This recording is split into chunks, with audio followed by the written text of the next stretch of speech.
would go together, it's a good idea to think of tiny cozy spaces transitioning into huge volumes. For this, the roof would rise up and the floor would dip down. What this creates is a sense of wow to a person who travels from point A to point B. This is what one tries to achieve in a double height space, because for a user who's standing at a single height space, she gets to experience this huge volume, which then creates a lot of interest and makes your section get a little variety from the general monotony. The other way of dealing with roofs and floors would be to make the roof dip down and the floor dip down simultaneously, or the roof and the floor to rise up simultaneously.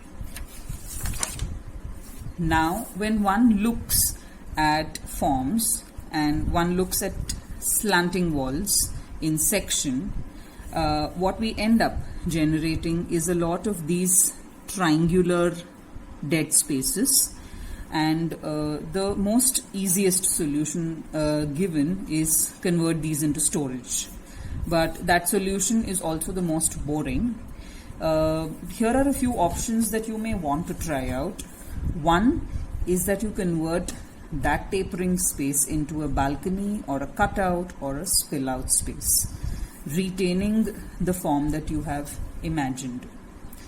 Yet another way to imagine these dead spaces would be to look at portions of the facade and hinge them out, so that you now get a spill out space between the inside and the outside, and you have still retained your shape.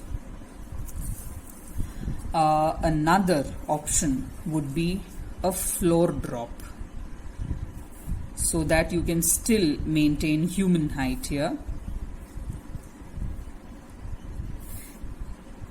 So what the roof cannot accommodate, the floor does.